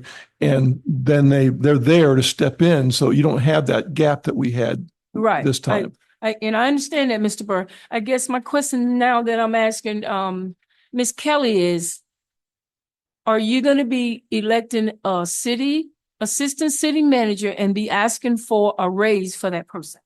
Or are you just going to delegate some of your duties and they're going to stay at the pay that they're at? Well, at this point, I mean, I absolutely need to come in and evaluate staff and understand what everybody's duties are to begin with. Mhm. So I could make you a promise that I'm not going to do anything prior to my 6-month review that you're agreeing to, and we can talk about it then. How's that? Any further questions? Seeing none? Please call the roll. Yes, sir. Councilmember McGuire, Yes. Councilmember Taylor, Yes. Deputy Mayor Bernard, Yes. Mayor Anderson, Yes. motion passes. Ms. Kelly, Thank welcome you. aboard. I'll see you Monday. Thank you.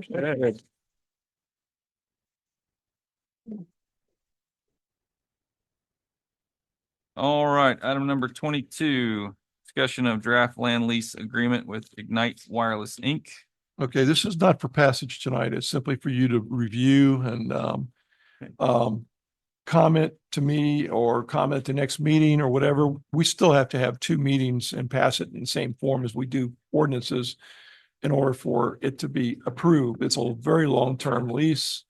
And so I want to make sure that we handle it very, comfortably and that everybody is happy with what the result is. I don't want to end up with leases like we've mentioned before that didn't turn out so well and turned out to be very long term. I've worked on it, and so has Monica at our firm, and they've given it back. Today I got what may be some changes, but or there were missed changes or something, but nonetheless, you're not passing it tonight. I would not recommend you pass it tonight. And we have a process for doing long-term leases now anyway, so. But please review it and see if there's something that really sticks in your craw and let me know. I have one question for Jerry. I haven't reviewed the whole contract, but I assume that we're not actually giving them the property. We're just leasing the property to them. That's right. Right. Yeah. And we can determine the length of the lease and extension after that. Yeah. I mean, it may not be a negotiable point to them because they're putting in a very expensive tower. But yeah, that's for you. I mean, there's no lease until you all approve it. And so if you think the shorter term is what we have to have and they're not willing to accept it, then we have no agreement. I for one can tell you that I've been waiting for this for a long time. I can tell you with the cell service I have that this tower is definitely much needed for the city of Avon Park, and that I think we need to move forward with it quickly. At the same time, I do agree with you that we have to make sure that we don't get stuck with an agreement that's going to hurt us down the road. That has to be definitely fair to the city at all times. Now, there was some discussions with the sheriff's office with regard to the fact that this is, you know, on our property, but it's near their was it North District Sheriff's Office, and they were using their entrance road. So I think they worked something out on that. But I think that was quite a while ago. Like I said, just for review. Okay. Any further questions? Seeing none, we will move on. All right, item number 23, you have ratification of the fire union collective bargaining agreement 24 through 27 at long last. So what we've provided in your agenda packets is the final tentatively agreed upon version of the 2024-27 bargaining agreement. It's ready for ratification, and we also have a separate tentatively agreed upon pension proposal, which is the 25 and out clause. It is being brought before the city council for ratification as well. So first, it'll just be the collective bargaining agreement. And then the pension proposal will be separate, you say? Correct. Okay. All right, so is there any questions on the collective bargaining agreement? No, sir. Okay, is there a motion? I'll make a motion that we approve the fire union collective bargaining agreement 2024 through 2027. Second. We have a motion and a second. Last call for questions. Seeing none, please call the roll. Councilmember McGuire, Yes. Councilmember Taylor, Yes. Deputy Mayor Bernard, Yes. Mayor Anderson, Yes. motion passes. All right, now is the pension provision.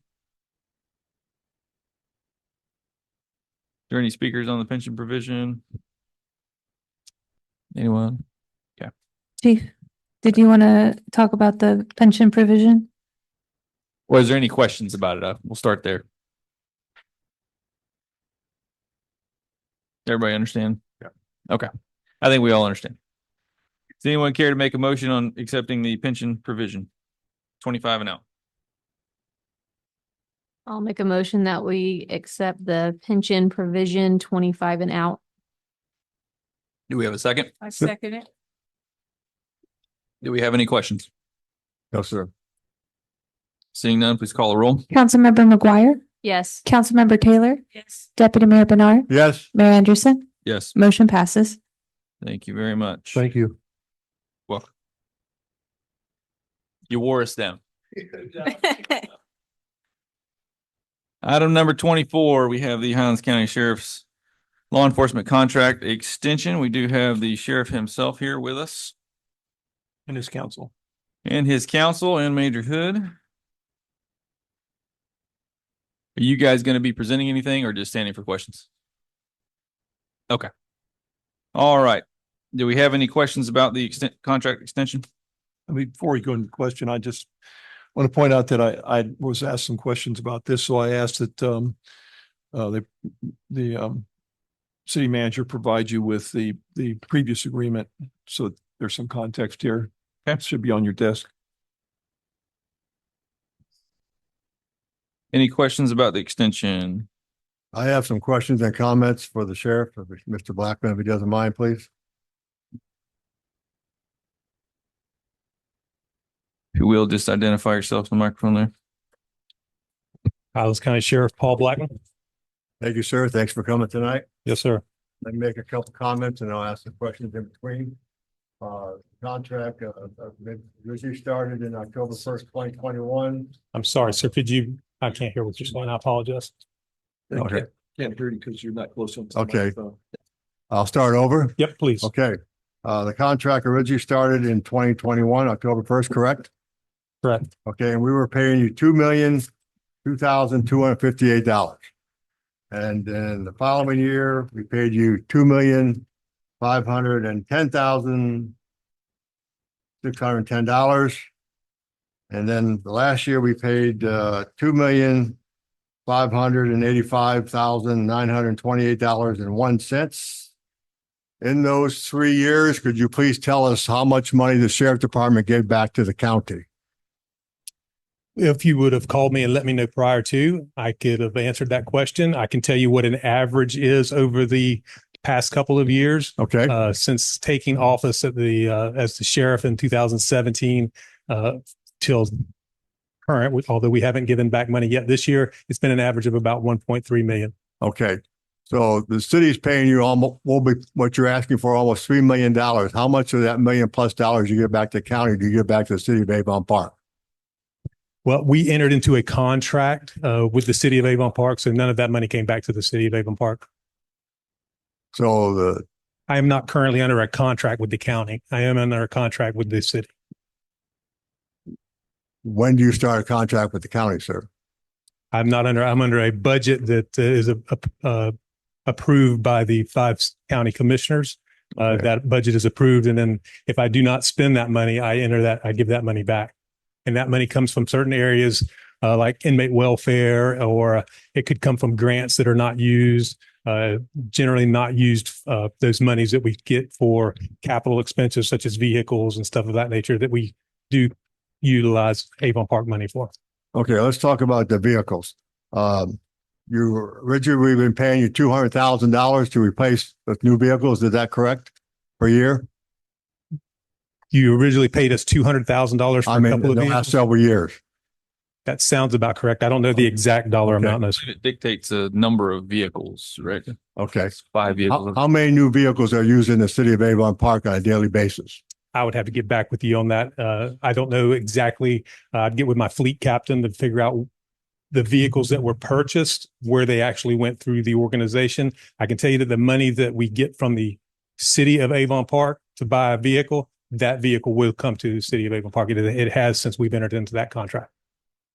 But I don't know how many vehicles that is. Okay, so every dollar we gave you for new vehicles, no new vehicles came to Avon Park only. That is correct. Okay. Then I know that one time we used to have all the vehicles marked with the city of Avon Park.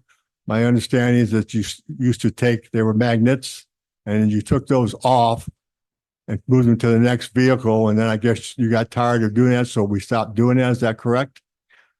The magnets, that would be incorrect. We did that years ago.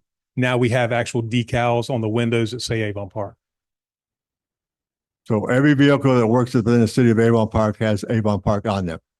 Maybe not necessarily. The ones that the city of Avon Park purchased would have that decal written on that decal on the window. But there might be a deputy who was at one time signed to Lake Placid, and someone was off in the city of Avon Park. So we moved them up to the city of Avon Park. So that deputy that particular night would not have that decal because he or she would be assigned to Lake Placid. So the average life of one of those vehicles is what? We try to get, we feel that it's a safety issue after that vehicle passes around 120,000 miles. Any idea how many years it takes for that to happen?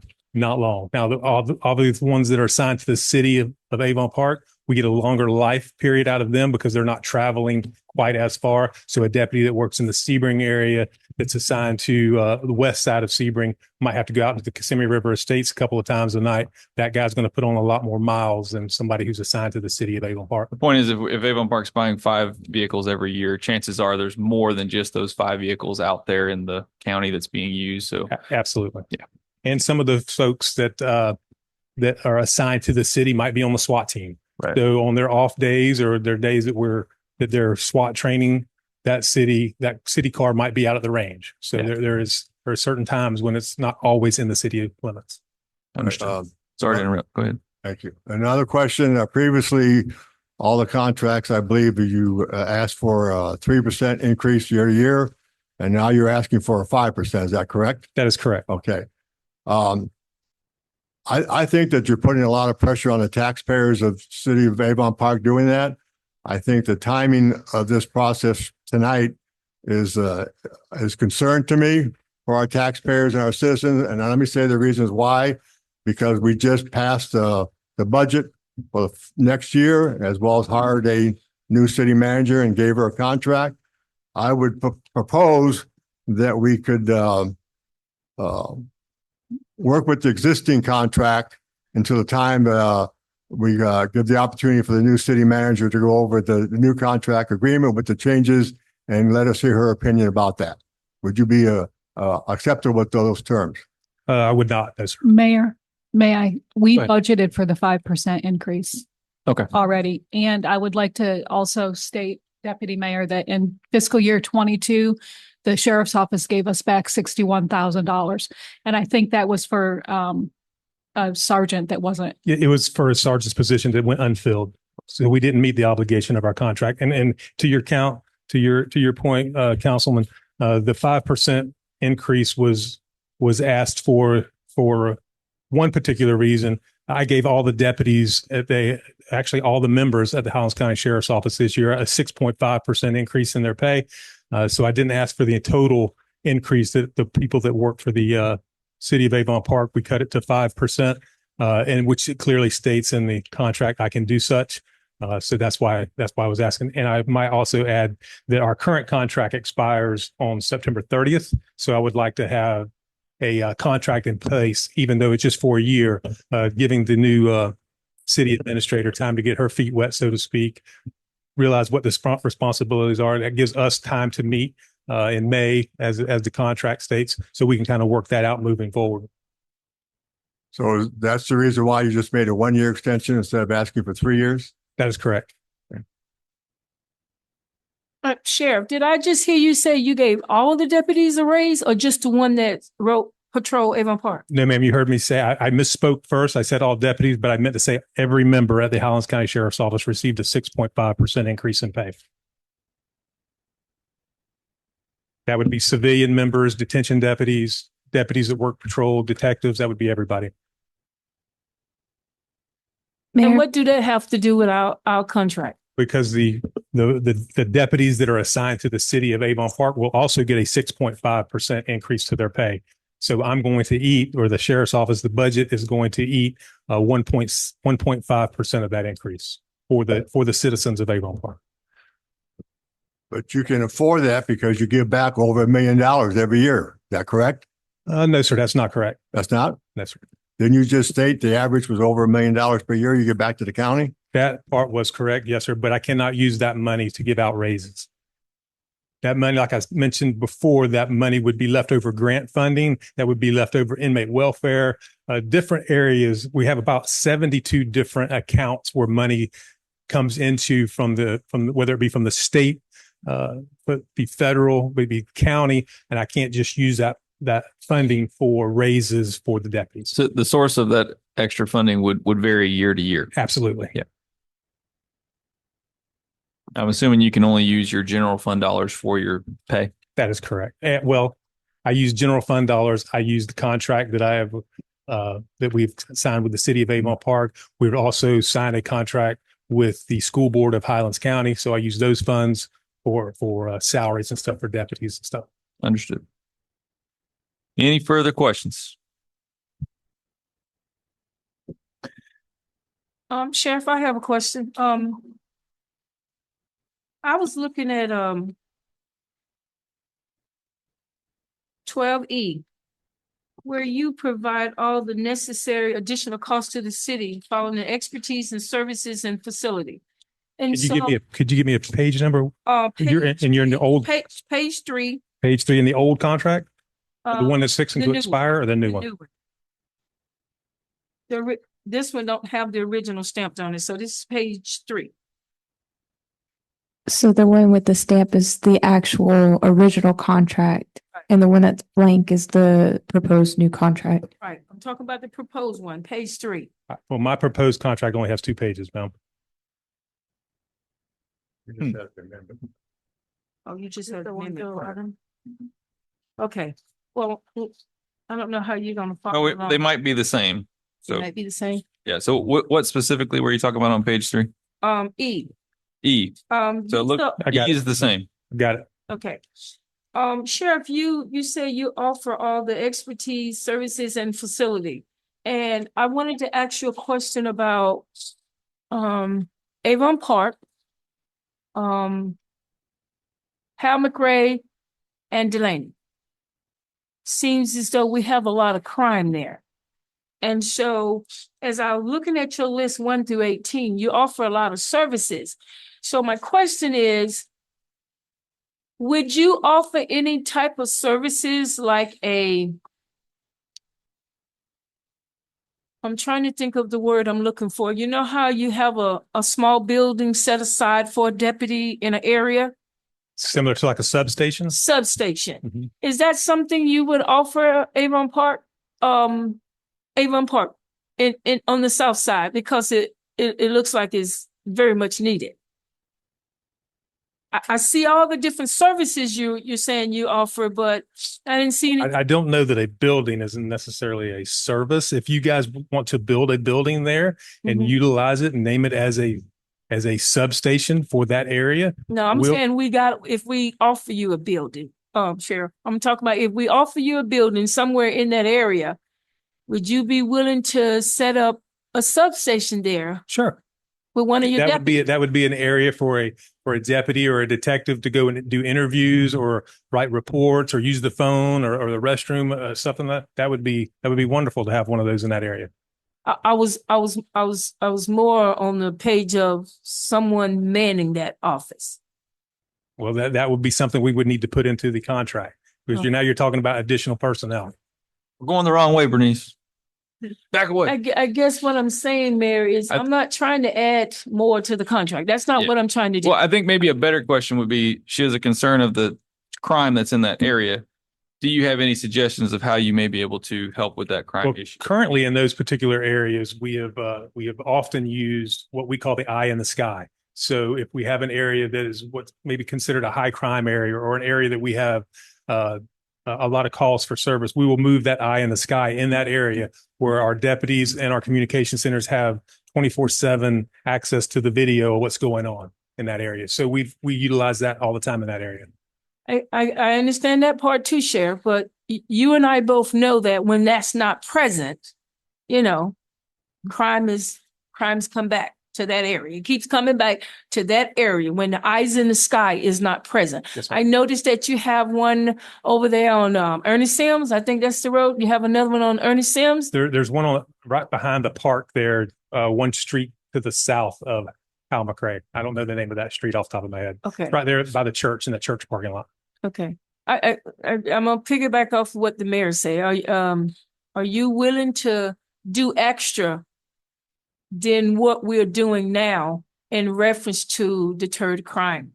In my opinion, the city of Avon Park gets a lot of extra currently that's in the contract already. We go above and beyond on a lot of different things. If we would like to add additional personnel, I would be more than happy to talk about that in the extended contract. Sheriff, one thing that our public works director had come up with is doing something in that area, creating a park or some upgrades in some way. So there's clearly an initiative on the staff standpoint to do something extra there. Perhaps, doesn't have to be right now, but perhaps in the near future, if you guys have someone at the sheriff's department that analyzes the amount of crime in certain areas and maybe call for suggestions as to, maybe it's not a sheriff thing that can help that. Maybe it's a city thing. Maybe it's some other agency that can. Just some suggestions that maybe we can help stem that crime there. So we can certainly have our analysts break down any particular area and see what's going on in that and what the calls for service generate and what types of crimes are happening. And then if it's at a park or if it's at a business or anything else, specifically dealing with the environment on or outside, we have SEPTED folks that are certified in being able to go in and look at an area and say, okay, you need to do away with these bushes or plant more bushes.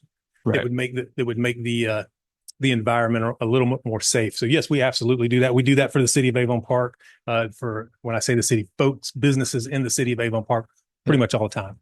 Yeah, something like that I think would be fantastic. And we may even want to add a few more areas to that list. Sure. So certainly something we can talk about at a future meeting. Before this goes any further, I just do have to comment, and maybe this is a comment for your council. You said that the contract terminates in September 30th, Yes, sir. and I don't believe that that's true. Okay. But it may be a distinction without a difference. Nothing in here says that it terminates at that date, but there is Article 4, which says that if somebody wants to terminate, you can terminate at any time. Yeah. But we get 365 days to put together a police department. Absolutely. If that's what you meant, was that you will terminate the contract under that clause, I'm fine with that. But the fact that the contract terminates as of September 30th because we don't pass it tonight, that I have a real problem with, because it puts us in a position of having to terminate the contract. Otherwise, you would place us in a position of violating state law by not having police services for the city of Avon Park. I apologize for that. Maybe your council can add something to it, but like I said, I don't see anything in this agreement. It refers, your update refers to Article 2 as being the termination amendment, but there's nothing in there that says, or Section 2, that nothing in there that says that it terminates on September 30th. Your statements with regard to what the cost is that we will have to pay, those terminate at September 30th.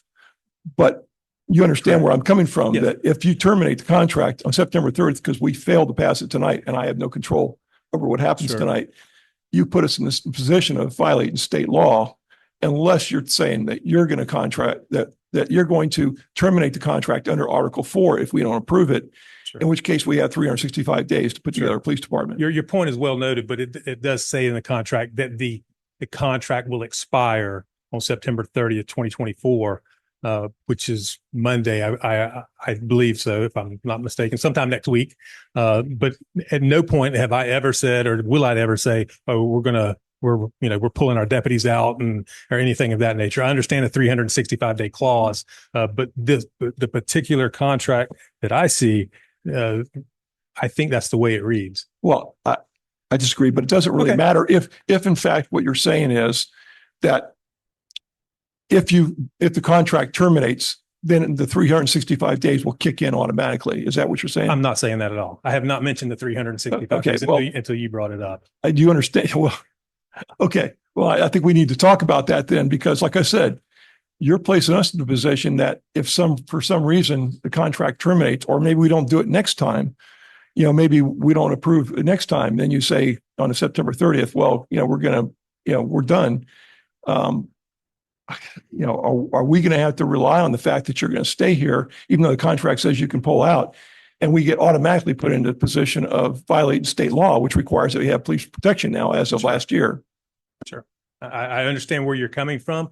I guess we just interpret it a little bit differently, but no, I had never anything. I think the last time we went into these initial contracts negotiations, I had brought a letter that particular night to say, if you don't want our services anymore, here's the letter. 365 days. I have not brought a letter as such as that. Never mentioned it until you Okay. brought it up. Well, I would feel better if we clarified it either in the agreement or the update, the amendment. If the amendment's passed, I would prefer that we clarify that any termination of the contract would involve the 365-day Absolutely. Article 4 coming into play. As it Because- should. Just satisfy my position with regard to the law. I don't know if, Your counsel is standing behind you there, Sheriff. Do you Is want it? him to speak on this or? I felt somebody breathing on me. so I'm okay if you guys are okay with modifying the amendment to make it clear that any termination would require that the 365 days kicks in. So to speak to your point, I don't think the sheriff has mentioned at any time that he wishes to endanger the lives of the citizens of Avon. I'm absolutely sure of that. And pull the Name and address, deputies- please. Garrett Roberts, Howns County Sheriff's Office. Thank you. Counsel for Sheriff Paul I Whitman. wasn't suggesting that, but you know as well as I do as attorneys, the contract stands on its face. Okay, if he's saying that it terminates, and there's something in there that says that it terminates September 30th, and we don't fix that tie it to that Article 4, you understand that does put us in violation of law, potentially. And I believe this sheriff certainly will stick by that, but maybe somebody else takes over and then, they take it in a more strict sense. At that point, we're kind of like well, we have to pass it because we can't violate the law. And we're perpetually in that situation. I just simply say, why don't we just amend it? You change your amendment just to simply say that any termination of this contract will impose Article 4. And we're good. So to be clear, the sheriff has never said that he was going to pull the sheriff's deputies out of the city of Avon Park and endanger the citizens of Avon Park. We have gone above and beyond to ensure the security and safety of the citizens. That provision has been there for many, many, many years. If you want to have a discussion as to Section 4, I'm happy to have that conversation with you later. You mentioned if a different sheriff comes in, this is for 1 year to provide your city manager time to be able to become accustomed to the city, to be able to determine at that point a better atmosphere and landscape of the city, and be happy to work out a long-term negotiation with the city at that point. The sheriff was just reelected. He will be here in 1 year. We had provided this contract more than a month ago. We had provided the numbers to the city of Avon Park, maybe even 4 or 5 months ago. To be in a situation where we did not come down to this today, I think we've been open and transparent about what we were trying to do, and are here in good faith to try to do that. If you want to analyze a section of that contract, I'm more than happy to do that with you. But to your point, the sheriff has never said that he is going to pull I never said he did. deputies out of here. I never said he would. And I wanted to I be just clear simply said the about that. contract is clear. And on its face, it doesn't make that clear. I think the only thing that's referencing dates on this contract is payments. And it's saying the payment agreement is what's changing on September 30th. None of that part says anything about termination other than Section 4. That's the only part that talks about termination. I just think that, what I requested is eminently reasonable. I just, let's tie any termination to Article 4. So And noted. we're good. So noted. Okay. Any other questions about the extension? With that being said, I'd like to make a motion that we go ahead and table this extension until the city attorney is in agreement with the changes he just talked about indefinitely. You have comment? I would prefer we didn't table it simply because if you're going to pass it, Okay. Mayor, may I speak? Please.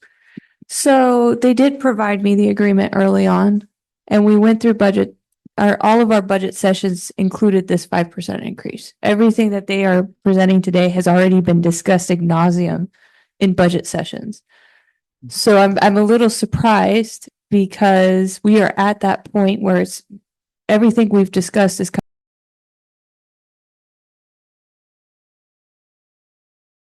Only apply to Main Street.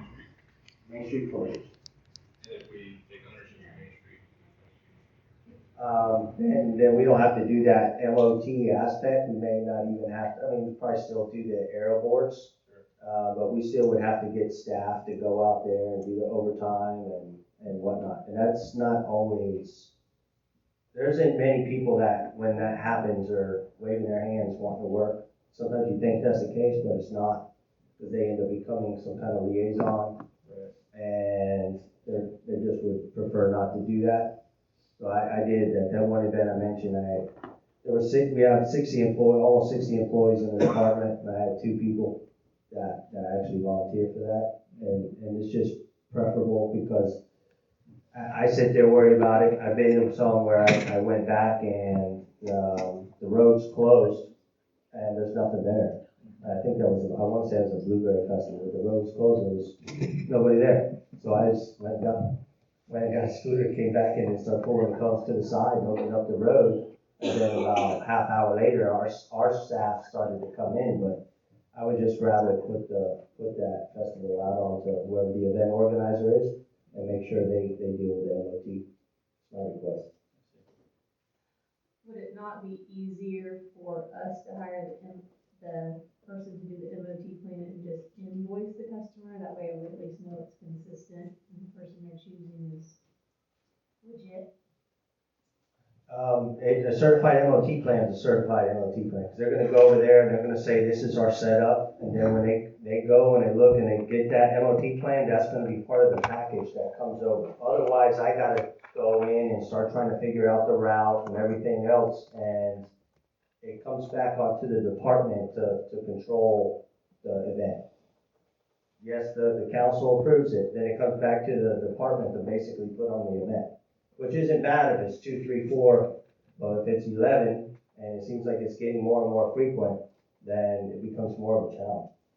So are you not wanting to use your people to put out the cones and stuff? Is that what you're saying? We would, the actual person putting on the event would put the cones out? Yes, they would hire a company to come in and do that, like, right, it's an Avon Park company, and there's a company that's So in there's Avon. There is the a MOT plan actually handles putting all of this stuff out. They're not just drafting a plan. So there's a special event permit. When a special event permit comes, you have to have a certified MOT plan, which just shows basically where your detours, what's closed. And then FDOT looks at it, says, yes, that's for all the standards, that works out, the spacing of the advanced warning signs, all the maintenance of traffic, all the movement of traffic. So once that gets set up and they say, okay, this is how it is, then they would basically bring that to us and the council would look at it and say, yeah, we agree. And then they go ahead. And if we decided to make a minor modification, they can go back to and say, no, they wanted you to do this, and the company would end up doing just making that shit. But like some of the ones that have already been approved now, that's why I had to go out and go, because they're not accepting what we were giving them before. So I was supposed to get it today, and then we get it tomorrow. But that's now that responsibility of the event is now on the work. And that's it. Just with everything that we got going on, I counted today is almost 60 projects to try to then take on and be an event organizer. It becomes a little bit more challenging. Can we not? And this is meant to be a discussion. I mean, you say, hey, Jason, deal with it. We'll deal with it. It's just, I would rather the person who's putting on the event, just go ahead, go get the staff and then get your MOT company and go close the road. If not, then we can put it on the side street. So the MOT company provides the cones and all that kind of stuff? Yes, they would provide everything. They would have the personnel, the cones. It would all be set out according to plan.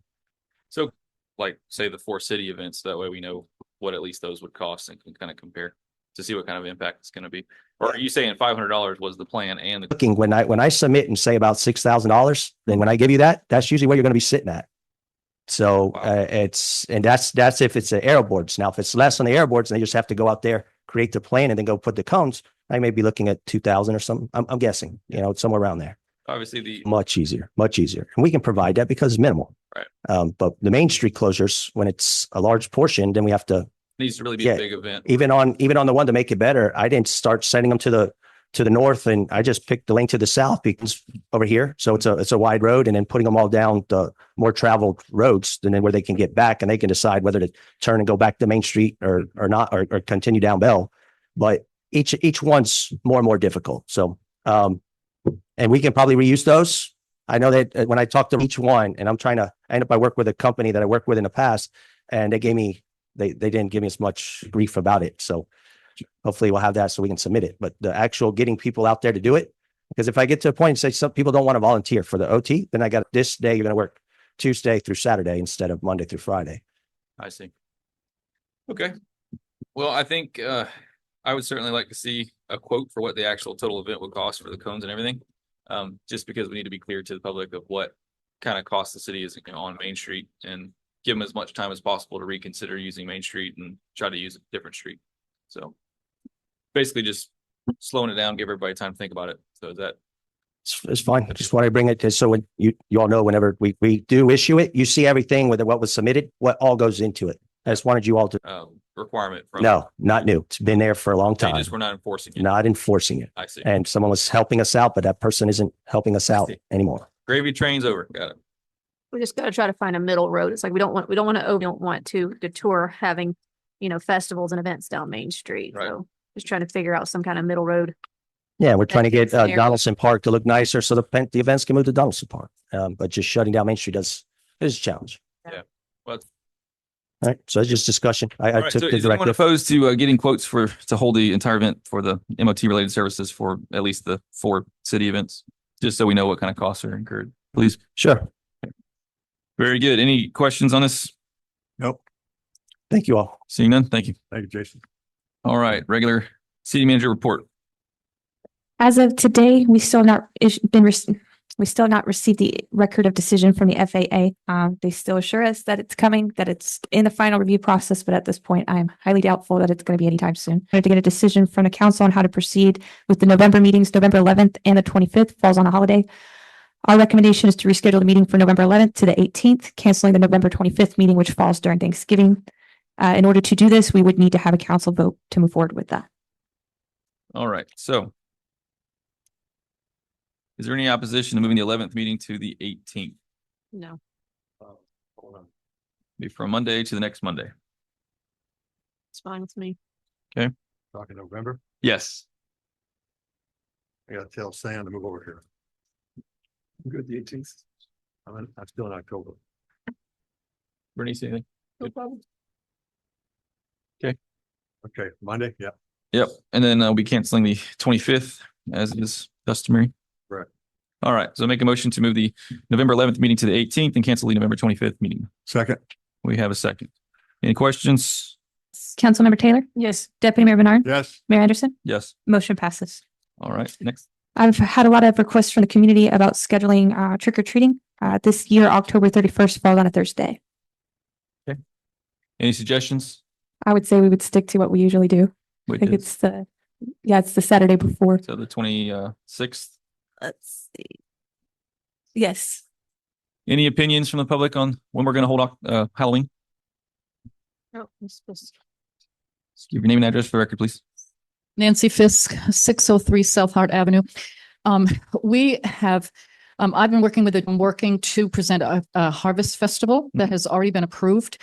And they did agree to have the festival end at 6 so that kids could go trick or treating after that.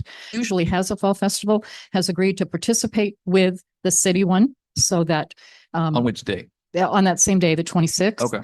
And the idea of the Harvest Festival was to bring back the costume parade for if they wanted to. So 26 sounds good to you. we would like to have it on the Saturday. Anyone opposed to the Saturday 26th? No. Sir. All right. You need a motion for that as well? The consensus is fine with that. Okay. And lastly, just wanted to report that I will be at a conference between October 13th to the 17th, council meeting via Zoom, and it will have Deputy Clerk Chavez present as my physical backup. Very good. All right. Anything else? That's it for me. Well, that concludes our regular agenda. We had 2 signups, Miss Dolores and Miss Beverly after her.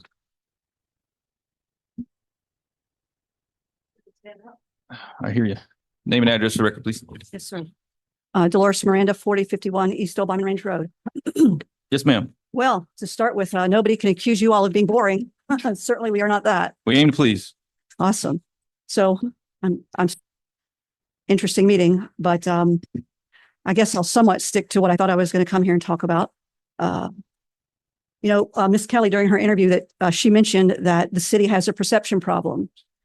That's somewhat debatable. In my mind, it looks more like a reality problem, a snapshot of exactly what I'm talking about. One thing I'm very disappointed in you, Deputy Mayor, is the way you misquoted Mr. Lynch. I think it was uncalled for.